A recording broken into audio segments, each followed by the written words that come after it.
What's new from the Barbados Light and Power Company? Hello, I'm Jennifer Blattman, Communications Coordinator with Light and Power. Welcome to What's New Radio. Here are the news headlines. What's news? HR planning for reopening. New customer service center safety protocols. Hurricane season tips for your home and family. What's new customer tip? I am Nirvana Rupchan, Manager Health, Safety, Environment. Are you storm ready? Let safety be your first priority.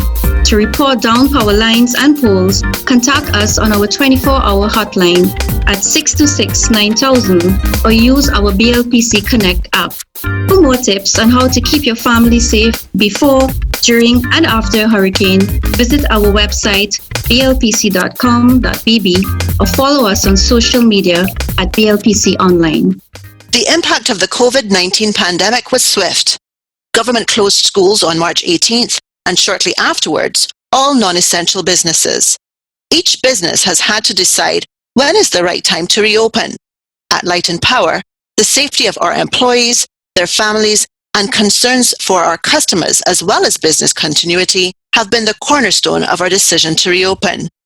Joining me to discuss the strategy behind reopening is Light and Power's HR Manager, Gail Ann King. Welcome to What's New Radio, Gail Ann. What is the key to Light and Power's decision to reopen? Actually, Jennifer, what most persons do not realize is that as an essential service, Barbados Light and Power Company never closed its doors. What we did do is focus on the critical operations to ensure that we continue to support our customers. And then most persons, where it was feasible to do so, worked from home. And where it was not feasible to do so, well, they would have remained at home until we could get all the necessary logistics in place. And the key to the decision, Jennifer, has been to ensure the safety of our employees and the public as a number one priority for business, and to also be able to live up to the commitment to deliver reliable service to our customers during this pandemic. Let's look first at employee reentry. What are the considerations? Firstly, Jennifer, we are looking at a phased reentry of our employees. Not all of our departments or business units will be returning at the same time. And in fact, we ask persons where it is effective to do so to continue to work remotely. We have looked at our readiness internally to receive employees back on site by ensuring that any changes to the workspace have been identified and implemented. So for us, this has meant that we have had enhanced cleaning protocols. Essentially, that is that we have had more frequent cleaning of our spaces, and especially of what we might term high-touch spaces. Secondly, we have ensured that we have ongoing pre-entry health screening. This includes temperature checks, monitoring to see if persons have traveled to prevent the spread of COVID, which has been, our goal throughout this entire period. We have also sought to ensure that we have carved out a plan and we know exactly what we want to do. And we have our plan now laid out, well constructed. This includes a lot of awareness building so that persons understand the behaviors that are expected of them in what we are now, what is being termed the new normal. Because when we left our business, most of us are working, a number of us are working from home in March, April, we were accustomed to operating in a particular way. Now we understand, there are certain things that govern how we interact with each other, such as social distancing, frequent washing of hands, if you have any ailment at all, staying at home. So those have been some of the key considerations.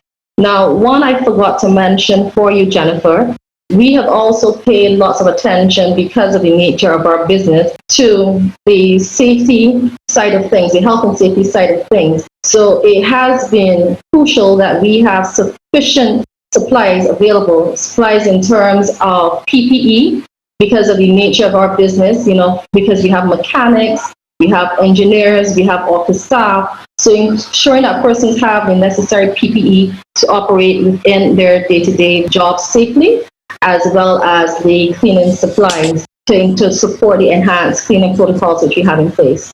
What about the company's customers, who probably look forward to doing things the way they've always been done? What is the new normal for customer care? Well, in terms of our customers, we are a customer-driven business. We are very customer-focused, and we also wanted to ensure that when we reopened our doors to customers, that their safety was also a priority for us. So we have put in place a number of measures for that, including social distancing.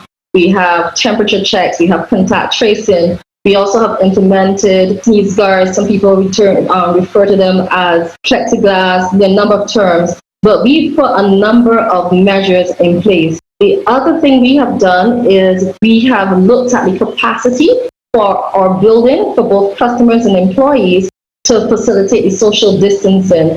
I would say a key outcome of this for our customers is the team has really looked at innovative ways to now manage transactions. So we have sought to, in many ways, reduce the transaction times for our customers, as well as give them alternative access to services so that they can have an improved experience throughout this period. So whilst it would have had its challenges, I would say that it has given us, a real opportunity to turn those challenges into wins for our customers. So for us, that's been a blessing. In terms of remote working, I would say has been an area of consideration for the business for some time. And in many instances, we've spent a lot of time planning how we would go about it. And some of that preparation would have come in handy when we would have been forced then to work from home. So the challenge would have been that persons, were asked to operate in an environment to which they were not accustomed. The win is that we are doing it successfully.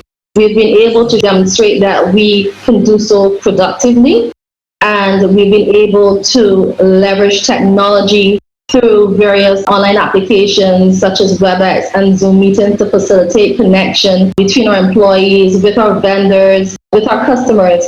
And that has definitely been a win. We've also been able to bring that same level of innovation and thinking to a number of processes which we facilitate, such as recruitment and onboarding, whereby we have now done a lot of our recruitment and onboarding online. We've met people for the first time in that way, and we've been able to build rapport. And at times where people thought that we had to freeze our hiring as a company, we've demonstrated that our customers' needs are important, and getting the resources on board to cater to those needs, we've been able to meet those expectations by doing things differently. Gail Ann King, Light and Power's HR Manager. You can hear longer versions of our guest interviews online at our website, blpc.com.bb. Just search for What's New Extra Time. Keep in touch with us on social media by visiting our Facebook or Instagram pages at BLPC Online, or on Twitter at TweetBLPC, or you can phone a customer service representative at 626-4300. What's new customer tip? I'm Sandy Simmons, Administrative Assistant with the Barbados Light and Power Company. Safe restoration. Remember, it can take weeks and even months for life to return to normal after a hurricane. Think about what you would do if your home was without electricity, running water, or telephone services for more than a few days. Make sure you have enough food and water stored for 3 weeks. For tips on how to keep your family safe before, during, and after a hurricane, visit our website, blpc.com.bb, or follow us on social media at BLPC Online. What's new from the Barbados Light and Power Company? Incoming mail. Inbox.